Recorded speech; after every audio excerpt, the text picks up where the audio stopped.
गलमुखीठम् अहिंसा संयमो दवो देवावितं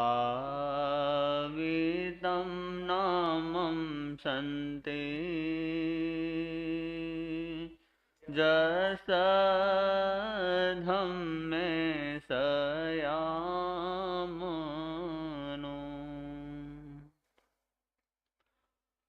अरिहंत परमात्मा श्री सिमंदर स्वामी भगवान के चरणों में हृदय की अनंत असीम आस्थाओं के साथ वंदन नमन। परम पूज्य परमाराध्य आचार्य भगवान के चरणों में हृदय की अनंत असीम आस्थाओं के साथ वंदन नमन। श्रमण संघीय मंत्री प्रवर पूज्य गुरुदेव श्री श्री मुनि जी महाराज साहब के चरणों में वंदन नमन। प्रिय शाश्वत मुनि जी, धर्म प्रेमी बंधुओं, प्रभु महावीर का जो सूत्र है वो आपके लिए और हम सभी के लिए कल्याणकारी है, मंगलकारी है। और अगर एक सूत्र भी अगर हमारे जीवन में आ जाए तो हमारे जीवन का कायाकल्प हो सकता है। हमारे जीवन में हमें अपने लक्ष्य के प्रति और मैं कौन हूँ, मैं कहाँ से आया हूँ और कहाँ मुझे जाना है, क्या मेरा लक्ष्य है, इन सभी को आप जान सकते हैं, समझ सकते हैं। एक सूत्र जो है उत्तराधयन सूत्र, जिसमें प्रभु महावीर 10वें अध्ययन में फरमाते हैं, दुल्हे खलु मानुषे भगे चिर काले नगी सव पानिनम गाढ़ाय विभाग कम्मुनो समयम गोयम माँ पमाए। प्रभु महावीर फरमा रहे हैं, दुल्हे खलु मानुषे भगे। इस जीवन का बड़ा महत्व है। आप लगातार देख रहे हैं, प्रतिदिन आप जिनवाणी श्रवण कर रहे हैं और जिनवाणी में ये जो सूत्र है कई बार आपने श्रवण किया है।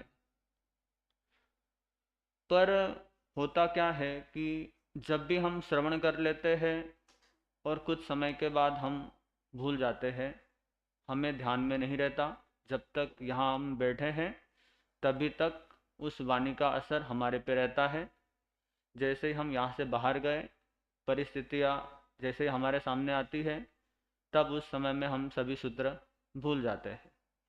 जबकि होना ये चाहिए कि जब यहाँ पर जो श्रवण कर रहे हैं वो तो उस समय में तो स्वाभाविक सी बात है कि उस समय तो वो सूत्र, ऐसा कोई माहौल आपको मिल नहीं रहा। जब आप यहाँ से बाहर जाते हैं तभी आपकी परीक्षा होती है, तभी आपको पता चलेगा कि भाई वो जो जिनवाणी आपने श्रवण की है वो कितनी आपके भीतर उतरी है। तो प्रभु महावीर फरमा रहे हैं, दुल्हे खलु मानुषे भवे। कि जो ये मनुष्य का भव है ये मिलना परम दुर्लभ बताया है। क्या कभी आपने सोचा है कि क्यों बताया गया है? उसके पीछे कुछ न कुछ तो रीजन रहा होगा। दो चीजें हैं, एक है सुलभ, एक है दुर्लभ। जो आसानी से मिल जाए उसे हम सुलभ कह देते हैं, जो कठिनाई से मिले उसको हम दुर्लभ कहते हैं। जो मनुष्य का जो भव है हमें कहीं भी सुलभता से नहीं मिला है। हमें ये जो मनुष्य का जो जीवन मिला है ये दुर्लभता से मिला है। क्योंकि आपकी जानकारी में है ये बात कि अनंत काय निगोद से हमारी यात्रा प्रारंभ होती है और एक जीव जब सिद्ध बुद्ध मुक्त हो जाता है तब उस समय में एक जीव निगोद से बाहर आता है और फिर उसकी यात्रा प्रारंभ होती है। फिर वो एक केंद्रीय जीव बनता है जिसमें वो पृथ्वी का जीव, पानी का, अग्नि का, फिर वायु का, फिर वनस्पति का, फिर उसको आने वाले समय में फिर 2 इंद्रियां मिलती है, 2 इंद्रियों के बाद फिर 3 इंद्रियां, फिर 3 इंद्रियों के बाद 4 इंद्रियां, फिर उसके बाद उसको 5 इंद्रियां मिलती है। और 5 इंद्रियों में भी कई सारे जीव हैं, उसमें भी जलचर, थलचर, खेचर, उर्पुर, भूजपुर, यानी कि जल में रहने वाले, स्थल में रहने वाले, हवा में उड़ने वाले और भुजा पे चलने वाले, ऐसे कई सारे जीव और भी है। और फिर उसके बाद 4 गति है, नरक गति, तिर्यंश गति, मनुष्य गति, देव गति। फिर उसके बाद वो नरक गति में जाता है, नरक गति से फिर आगे आगे धीरे धीरे जैसे जैसे विकास करता है वो तिर्यंश गति, फिर उसके बाद मनुष्य गति। और मनुष्य गति मिलने के बावजूद भी इसमें भी 2 प्रकार के और चीजें हो जाती है, एक है आर्य, एक है अनार्य। जहाँ पे आपको जिनवानी सुनने को भी नहीं मिलती वो है अनार्य, और जहाँ पर आपको धर्म श्रवण का लाभ मिलता है, तप त्याग तपस्या करने का मौका मिलता है, वो है आर्य। इस दुनिया की जितनी आबादी है, कितनी है? करीबन करीबन 7-8 अरब। आप सोचिए कि आप कितने सौभाग्यशाली हैं कि जो आपको निरंतर धर्म श्रवण करने का लाभ मिल रहा है। तो आप कल्पना करें कि मनुष्य जीवन क्यों दुर्लभ बताया है।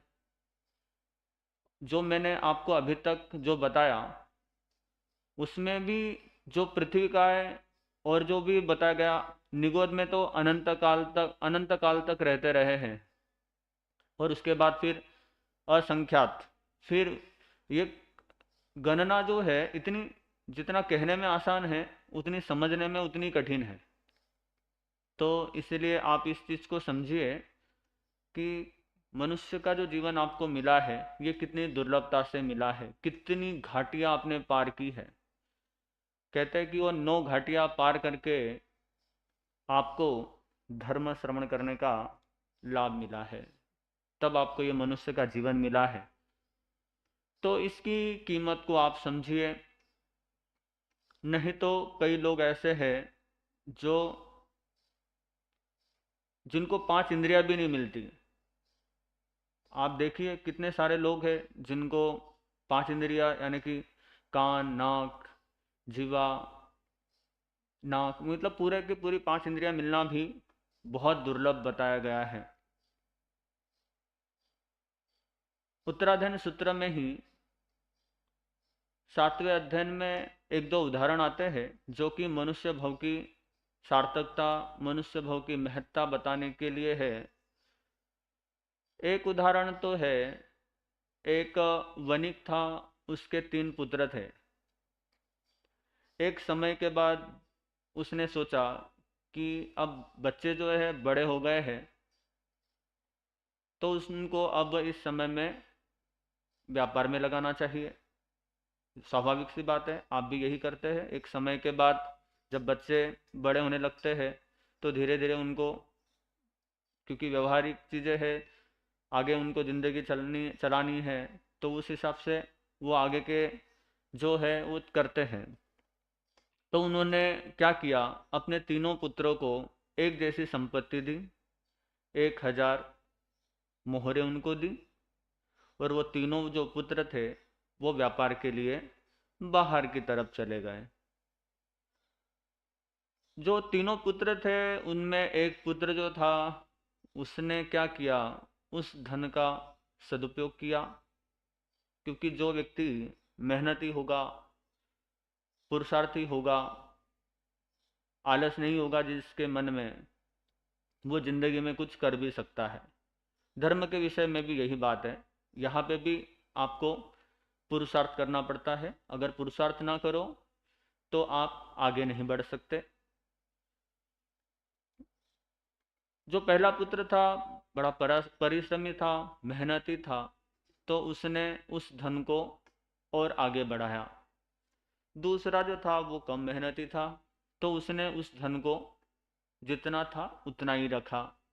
और तीसरा था जो महाआलसी था, जिसके जीवन में मौज शौक जिस तरह की भी चीज़ें होती है वो सब चीज़ें रही, तो उसने जो मूल धन था वो भी गवा दिया। जो शास्त्रकार है वो इस उदाहरण से आपको कुछ समझाना चाहते हैं। एक समय के बाद जब उन्होंने टाइम पीरियड दिया था उनको कि इसी समय के बाद वो दोबारा से वापिस आए, तो वो तीनों पुत्र जब अपने पिता के पास गए तो जो पहला पुत्र था उसने 3,000 मोहरे दी, यानी कि जो बढ़ा हुआ धन था। दूसरा जो था जितना धन था उतना ही धन दिया, और तीसरा जो था उसने कहा कि मैं तो कुछ कर नहीं पाया। तो जो पिता था उसने उन तीनों को काम बांट दिया अलग अलग तरह का। पहले को मुख्य काम दिया, दूसरे को साधारण, और तीसरे को एक सेवक के तौर पे रख लिया।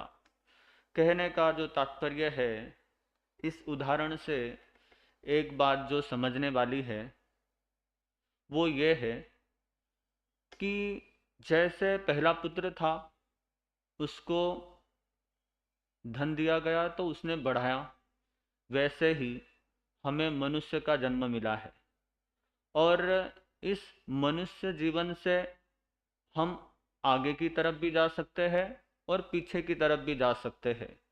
आगे की तरफ जाने का मतलब यह है कि आप देवगति या मोक्ष की तरफ भी जा सकते हैं, और जो दूसरा जो पुत्र था उसने उतना ही रखा, यानी कि वापिस दोबारा से मनुष्य का भोग भी प्राप्त कर सकते हैं। और जो तीसरा पुत्र था जो था उसने वो भी गवाया। तो इसका अर्थ यह है कि व्यक्ति और नीचे गति में भी जा सकता है, वो नरक और तिरंज जैसी गति को भी प्राप्त कर सकता है। शास्त्रकारों ने इस उदाहरण से यही समझाया है। आप अपने जीवन में इस चीज को समझे कि आपको अगर मनुष्य जन्म मिला है तो आप इसका सदुपयोग करें, और सदुपयोग अगर करेंगे तो आप अपनी जो गति है वो निश्चित रूप से ऊर्ध्वलोक की ओर जाएंगे। आप निश्चित रूप से देव गति की तरफ, या जो पंचम गति जो सिद्धालय है मोक्ष है उसको आप प्राप्त कर सकते हैं। अपने जीवन को आप सार्थक करें। और एक उदाहरण जो उसमें बताया गया है कि कैसे मतलब मनुष्य जो है अपने जो मूल पूंजी को भी कई बार गवा देता है। एक व्यक्ति था, कुछ धन कमाया उसने, और कई बार कैसे व्यक्ति छोटी छोटी चीज़ों को लेकर उलझ जाता है। इस उदाहरण से समझ में आता है कि उसने जब व्यवसाय अच्छा चला, जब वो वापस घर की तरफ आने लगा तो उसने रास्ते में जैसे कई बार जैसे थक गए तो भोजन वगैरह करने के लिए एक जगह रुक गए, तो उस जगह पर उसने भोजन किया। और 3 व्यक्ति थे, तो उन्होंने उनको उस समय की शायद कीमत भी जो थी वो कम थी, आज के समय का जो है वो तो बहुत ज़्यादा है। तो उस समय में उन्होंने उन तीनों को जो है वो एक एक पैसा उसका जो था वो रह गया उसके पास। तो उसने जब आगे बढ़े, शाम का समय हुआ, तो उन्होंने देखा कि उस धन में एक पैसा कम है। जो 2 वणिक जो साथ के थे उसने कहा कि भाई इतना धन हमारे पास है, इतना पर्याप्त है, अब हमें उसका लालच नहीं करना चाहिए। पर एक वणिक जो था उसमें से वो कहता है कि ऐसे कैसे, उसने हमें मूर्ख बनाया है, उसको तो सबक सिखाना ही चाहिए। तो उसने क्या किया, जो उसके पास धन था वो जैसे उस काफ़ी दूरी पर आ गए थे, तो उस जगह पर जैसे ही वो गए तो उसने एक गड्ढा खोद के उस धन को उसमें रख दिया। जैसे ही वो वहां से प्रस्थान किया, एक व्यक्ति ने उसको धन रखते हुए देख लिया था, तो उसने उस धन को वहां से निकाल लिया और वो व्यापारी जो था वहाँ पे गया, उसने उससे बहसबाजी की, उसको एक पैसा मिल भी गया, पर उसने जो वापस रिटर्न वो उस जगह पर आया तो देखा कि जो मूल पूंजी थी वो भी जा चुकी है। व्यक्ति छोटी छोटी चीज़ों को लेके उलझ जाता है। हम थोड़ा इस चीज़ को समझे कि ये जो मनुष्य का जीवन हमें मिला है तो क्यों मिला है, क्योंकि और कोई गति नहीं है जहाँ पर आप धर्म कर सकते हैं। देव गति में देव है, पर वो देव जो है वो सुखों में इतने आसक्त है कि उनको समय ही नहीं है। अगर वो धर्म श्रवण भी कर सकते हैं तो वो अपने जिंदगी में जीवन में संयम अंगीकार नहीं कर सकते। भगवान महावीर की पहली देशना जो थी वो उसमें सभी देव ही आए, कोई भी व्यक्ति उस समय में साधु नहीं बन पाया।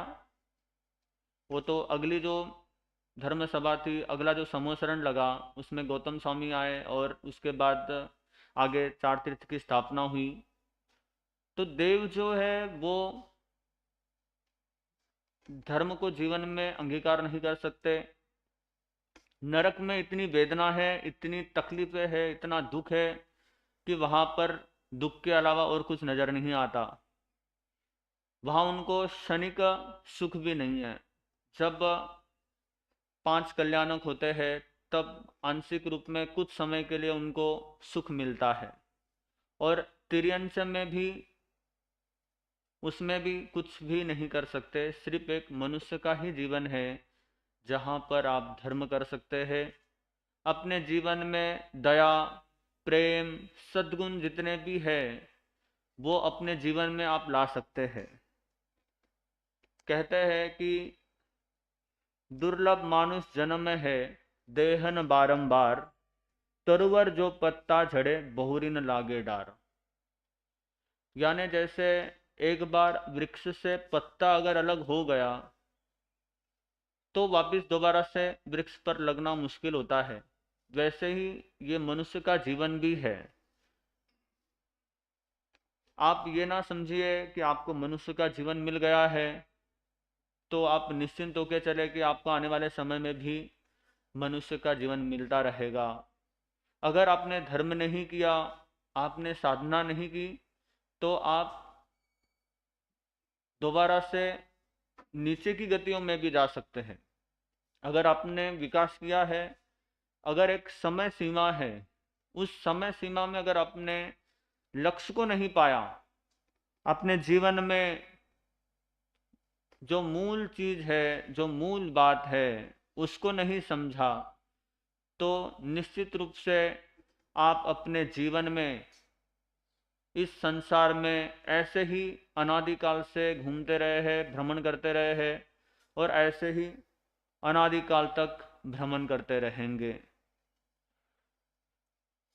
जैसे कि आप ध्यान रखिए, 6 बातें हैं, अगर आपके जीवन में आती रहेगी तो आप निश्चित रूप से, मतलब कम से कम मूल पूंजी जो है उस रूप में तो आप अपने आप को बना के रख सकते हैं। तो एक तो है पहली बात कि भगवान के प्रति अटूट श्रद्धा, आस्था, क्योंकि उन्होंने जो भी कुछ कहा अपने केवल ज्ञान में प्रत्यक्ष में देख के कहा। आज हमारी बुद्धि इतनी नहीं है कि हम उन चीज़ों को समझ सके। आज जो भी कुछ, चाहे जिनवाणी जितनी भी कही जा रही है, वो सब भगवान की वाणी है, भगवान की ही है। तो इस वजह से आप इस बात को ध्यान रखें कि एक तो सबसे पहली बात कि भगवान के प्रति अटूट श्रद्धा, असीम भक्ति रखे। दूसरी बात है सदगुरु की उपासना, सदगुरु की भक्ति, या जो सदगुरु के मुख से जो उपदेश दिया जाता है उसको आप ग्रहण करें अपने जीवन में। और तीसरी है कि प्राणी मात्र के प्रति दया, करुणा की भावना। चौथी है सुपात्र दान। पांचवी है गुणानुराग, कि जो भी व्यक्ति आपको दिखे, हर व्यक्ति में कोई ना कोई गुण होता है, तो आप अपने आप को इस प्रकार से बनाएं कि जब भी कोई व्यक्ति गुणवान दिखे तो उसके जीवन से आप कोई ना कोई अपने जीवन में भी गुण लेके आए। हर व्यक्ति में दोष होंगे, पर हमें हमारी जो नज़र है, दृष्टि जो है, वो गुणों के प्रति रहनी चाहिए। जैसे कहते हैं ना कि दुर्योधन और युधिष्ठिर दोनों को भेजा था, तो एक को तो गुण नहीं दिखे और एक को दोष नहीं दिखे। तो आपकी जो नज़र है वो इस प्रकार से होनी चाहिए कि आपकी नज़र सिर्फ गुणों पे होनी चाहिए। जैसे श्री कृष्ण के बारे में भी कहा जाता है कि वो जब एक उनकी परीक्षा लेने के लिए जब देव आया तो उसने एक रूप धारण कर लिया, क्योंकि देवता जो है वो बेक्रिय लब्धि होते हैं। तो उन्होंने एक कुत्ते का रूप बनाया, और ऐसे कुत्ता जो उसको देख भी ना सकते हो, पर जो कृष्ण देख रहे हैं तो उसके दांतों को देख रहे हैं कि भाई इसके दांत कितने सुंदर है। तो हर व्यक्ति में आप गुण देखें। और छठा है, विशेष तौर पर जो आगम, जो वाणी है, उसके ऊपर हम श्रद्धा करें। इस प्रकार के जो गुण हैं अगर आप अपने जीवन में ले आएंगे तो निश्चित रूप से इस मनुष्य जीवन को आप सफल बना सकते हैं।